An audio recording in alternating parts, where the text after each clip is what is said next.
오늘 시편 39편은 나의 소망은 주께 있나이다 라고 하는 제목으로 우리가 은혜를 받고자 합니다. 이 시편 39편도 다윗이 지었습니다. 다윗은 하나님의 사람이죠. 하나님의 마음에 합한 사람이고 어떤 문제를 대할 때에도 하나님께 여쭙고 또 기도하고 또 하나님께서 일러주시는 응답을 가지고 또 하나님의 사랑을 받았던 사람이 바로 다윗입니다. 이런 다윗도 하나님으로부터 징계를 받을 때가 있었습니다. 하나님의 사랑을 많이 받았는데 사랑을 받다가 징계를 왜 받습니까? 물론 성경에는 사람이 징계를 받지 아니하면 그 사람은 사생하다 라는 말을 사용하기도 합니다. 사람은 완전하지 않습니다. 연약함이 있습니다. 연약하다는 것은 어떤 것을 의미합니까? 사람이 하나님의 사랑을 받기도 하지만도 죄를 범하기도 합니다. 그 사랑을 알고도 하나님의 도우심과 하나님의 공급하심과 인도하심을 받고도 사람이 곁길로 갈 때가 있다라고 하는 것이죠. 죄를 범합니다. 근데 하나님의 사랑을 받지만도 그 사람이 사랑받는 사람이 죄를 범할 때 하나님은 가만히 눈을 감고 계시느냐? 결코 그렇지가 않습니다. 죄를 범했을 때 사람은 하나님으로부터 책망을 받고 징계를 받습니다. 어떤 징계가 있습니까? 우리는 압니다. 물질의 징계가 있고요. 그리고 자녀의 징계가 있고 그리고 자기 자신의 건강의 징계가 있습니다. 죄를 지을 때 사람이 물질이 있다가 없으니까 얼마나 어렵겠습니까? 그리고 가장 사랑하는 것이 자기의 혈육이고 핏줄이지 않습니까? 이 자녀가 하나님께서 자녀를 주시는 것이죠. 그리고 세 번째로는 자기 자신의 건강의 아픔이 건강을 잃으면 모든 것을 다 잃는 거지 않습니까? 다윗은 밧세바의 사건으로 인해서 하나님께서 그에게 이 건강을 치시게 되었습니다. 이 건강을 치셨다는 것은 모든 걸 다 잃는 것을 의미를 하고 있습니다. 시편 39편은 건강의 징계를 받고 극도로 건강이 약해진 가운데 다윗이 하나님 앞에 고백해 있던 그런 시편이 오늘 39편입니다. 다윗이 건강이 약해졌을 때 그는 그의 삶 가운데 변화를 가지게 되었습니다. 어떤 변화를 가지게 되는가? 그의 행동과 행위를 면밀하게 살피게 되었고, 그리고 그의 입술의 말을 제어하게 되었습니다. 오늘 말씀을 보면 내 혀를 잘 제어하게 하소서, 내 입에 재갈을 물게 하소서라고 하는 그런 말씀을 하게 합니다. 오늘 39편 우리 1절 말씀 같이 한번 읽어보겠습니다. 읽습니다. 내가 말하기를 나의 행위를 조심하여 내 혀로 범죄하지 아니하리니 악인이 내 앞에 있을 때 내가 내 입에 재갈을 먹이리라 하였도다. 여러분, 다윗 주변에 악인이 없었겠습니까? 다윗을 공격하고 다윗을 음해하고 다윗을 시기하고 한마디로 악인이 아무리 강력한 사람, 하나님의 사람이라 할지라도 모두가 그 사람을 좋아하지 않습니다. 여러분 상식적으로 한번 생각해 보십시오. 하나님은 이 세상을 만드신 신이시지 않습니까? 하지만 이 세계 가운데 오늘날 이 천지를 창조하시고 마지막 날에 심판주로 오시는 그 하나님을 믿고 하나님을 축복하고 하나님을 사랑하고 하나님 믿는 사람이 얼마나 많습니까? 점점점 없습니다. 점점점 없습니다. 신이신 하나님인데도 하나님을 사랑하고 하나님 주변에 항상 하나님을 높여주는 사람이 잘 없는 반면에 하물며 사람인데 어떻게 완벽한 신인데도 하나님을 완벽하게 지지하지 않는데 어떻게 사람이 모든 사람한테 100점을 받을 수 있고 100가지의 표를 다 얻을 수 있겠습니까? 다윗이 잘 될 때도 악인이 있었지만 힘이 있으니까 함부로 나서지 못했는데 다윗이 범죄하고 떨어지게 되고 건강이 악화되게 되니까 그때 사람들이 악인들이 일어나서 다윗을 공격합니다. 다윗을 조롱합니다. 다윗을 음해하기 시작합니다. 그때 다윗은 생각하게 되는 것이죠. 하나님, 내 행동을 조심하게 해주시옵소서. 그리고 악인들이 나를 공격합니다. 나의 범죄로 인함이군요. 하나님, 내가 입을 다물게 해주시고 내 혀에 재갈을 물게 하여 주시옵소서. 안 그래도 몸이 너무나도 힘들고 어려운데 그 상황 가운데서 영과 육신과 정신 모든 것이 병약화해서 다윗의 영혼이 몸이 붕괴되기 직전입니다. 다윗은 고백합니다. 너무너무 힘드네요. 하나님, 내가 너무너무 힘듭니다. 나의 연수가 하나님, 나의 종말과 나의 연한이 언제까지 내가 이렇게 버틸 수 있을지 하나님 알게 하여 주시고 나의 연약함을 하나님 알게 하여 주시옵소서. 주님, 내가 교만하였습니다. 하나님, 나를 고쳐 주시옵소서. 내가 이러다 죽을 것만 같습니다. 내가 언제까지 살 수 있을 것 같습니까? 주님, 내 남은 세월들을 알게 해달라고 하나님께 고백을 합니다. 그 내용이 4절과 5절이죠. 4절에 보니까 여호와여, 나의 종말과 나의 연한이 언제까지인지 알게 하사 내가 내 연약함을 알게 해 주소서라고 합니다. 그리고 5절에 보면 하나님, 나의 날이 정말로 한 뼘과 같다. 한 뼘이 얼마나 짧습니까? 이 15cm가 되지 않지 않습니까?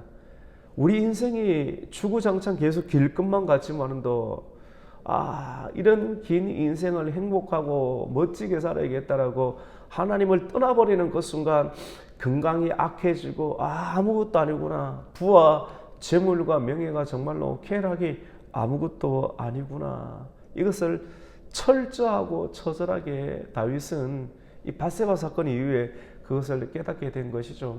그래서 오늘 5절 말씀 가운데 이렇게 고백합니다. 우리 같이 한번 읽어볼까요? 5절입니다. 시작.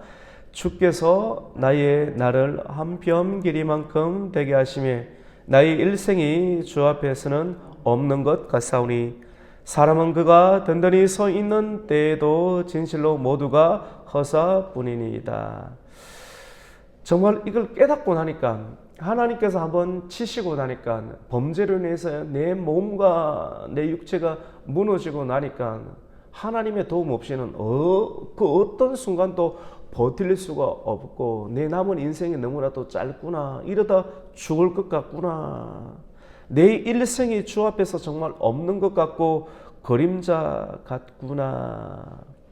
그가 사람이 든든히 서 있을 때도 내가 힘이 있고 능력이 있고 직장이 있고 모든 것이 부러울 것이 없는 것 같아서 오늘 말씀해 보니까 그가 든든히 서 있을 때에도 진실로 모두가 허사뿐이구나 라고 하는 것을 다윗은 깨닫게 되었습니다.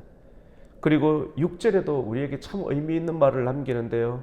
진실로 각 사람은 그림자 같다라고 말합니다. 각 사람은 그림자같이 다니고 헛된 일로 아무것도 아닌 일로 그렇게 바쁘고 그렇게 요란하고 그렇게 핏대를 세우고 재물을 쌓고 있지만 아침부터 늦은 시까지 물질 때문에 재물을 쌓고 있지만도 다윗은 고백합니다. 누가 거둘런지 알지 못한다라고 이야기를 합니다.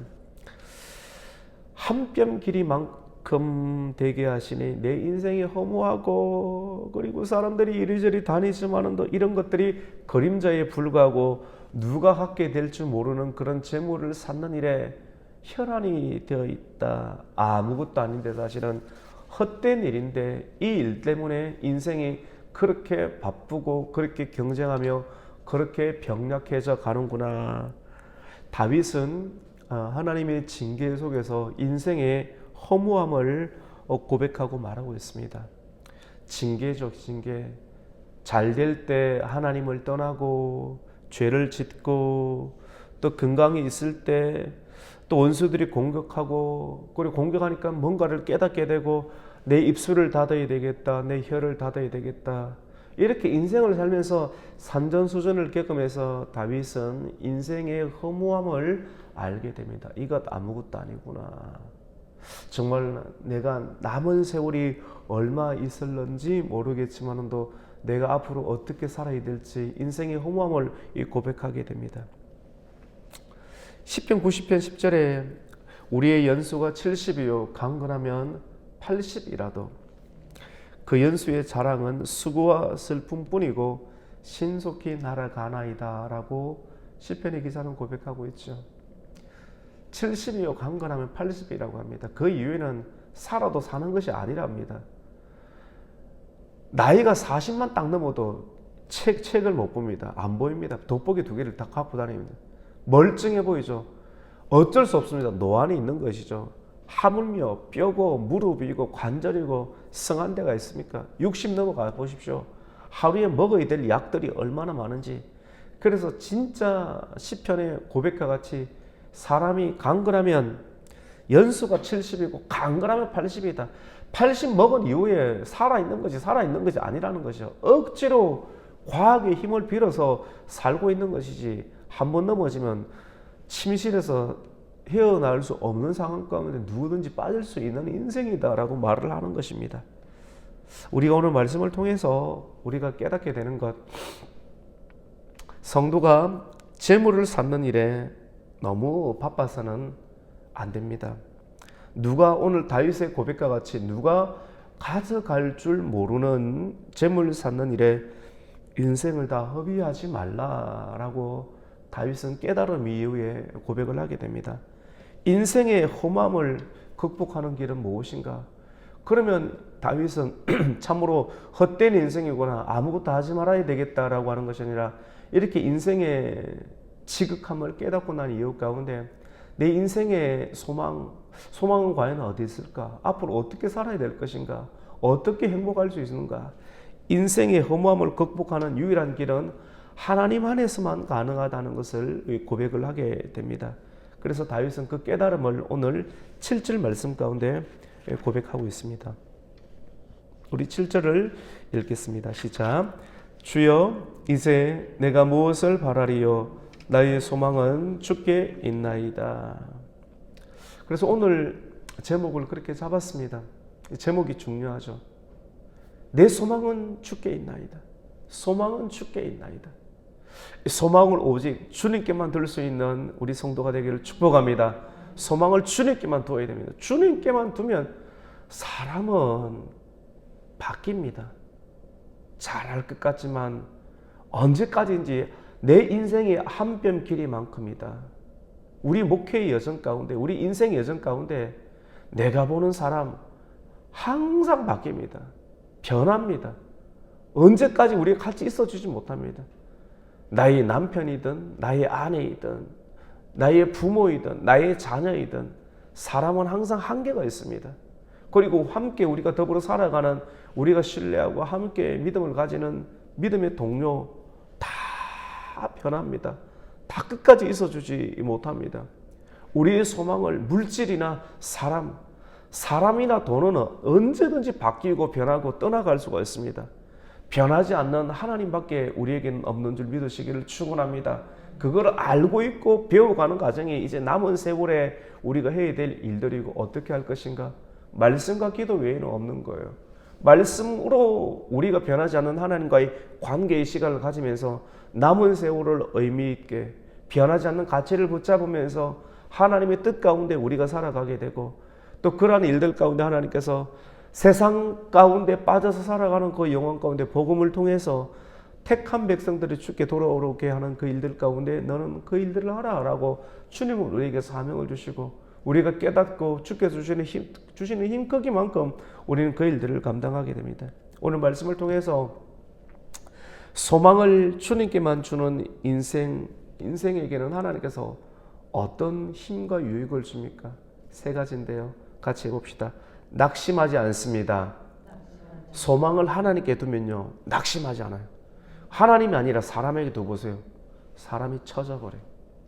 낙심 가운데 빠집니다. 근데 하지만 우리가 우리의 눈과 우리의 마음을 오직 하나님께만 둘 수만 있다면 그 사람은 어떠한 상황 가운데서 낙심하지 않는 사람이 되게 될 줄로 믿습니다. 그리고 하나님께만 소망을 두면 낙심하지 아니하고, 같이 봅시다, 두려워하지 않습니다. 인생에 두려움이 많잖아요. 남은 날 어떻게 살아갈까?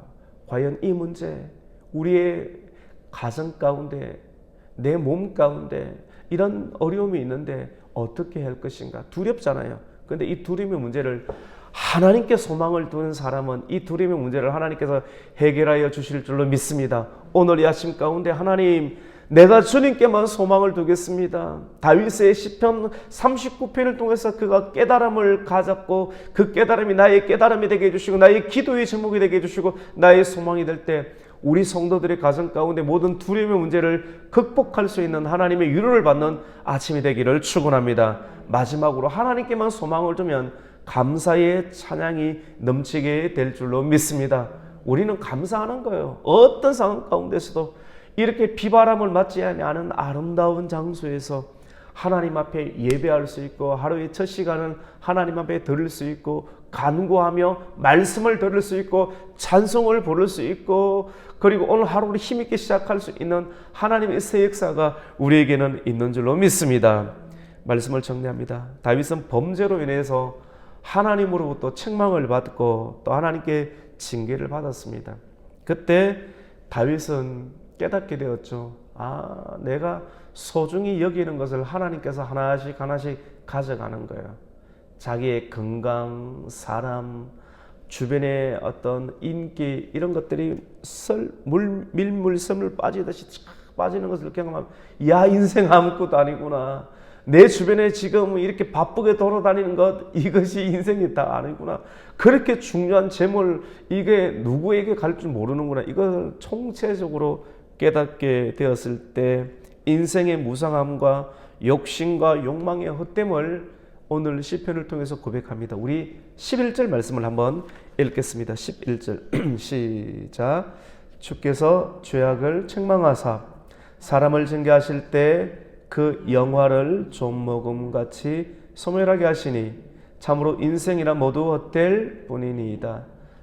다윗 죄지었잖아요. 죄지니까 하나님 책망하니까 징계를 받았죠. 그 영화, 힘있고 능력있고 웃음이 있을 때 하나님께 온전히 드리지 못하잖아요. 대부분 하나님을 떠나가잖아요. 죄짓잖아요. 그러니까 그 영화, 너무 즐거운 그 영화를 좀먹음같이 하나님이 소멸하시니 무서운 것 아니겠어요? 이게 그러니까 인생에 굴곡이 있다라고 하는 것은 너무나도 정상적인 거고, 인생에 굴곡이 있을 때 이런 깨달음을 가지고 시편을 읽고 묵상하고 내 인생을 어디에 올려놓아야 될 것인가를 바르게 정립하는 인생은 이 복된 인생이죠. 그래서 오늘 12절과 마지막 13절은 고백합니다. 죄 용서를 구하죠. 여호와여, 나의 기도를 들어주시옵소서. 나의 부르짖음의 귀를 기울여 주시옵소서. 내가 눈물을 흘릴 때 하나님께서는 잠잠하지 마시고 나와 함께 해주시고, 나는 나그네입니다. 내가 하나님께 나갈 날이 얼마 남지 않았습니다. 주님, 나의 죄를 용서하여 주시고 내가 떠나 없어지기 전에 나의 건강을 회복해 달라고 마지막으로 고백을 하고 있습니다. 이 건강을 치신 것이죠. 맞죠? 오늘 말씀을 통해서 여러분, 하나님께만 소망을 두어서 건강을 계속해서 유지하시고, 하나님 떠나면 죄지면 건강을 잃는 거예요. 이 건강을 잃으면 다 하나님 떠난 것인가, 이렇게 보기는 곤란합니다. 근데 중요한 것은 다윗은 고백하는 거예요. 내 건강을 잃은 것이 하나님을 떠났기 때문이구나.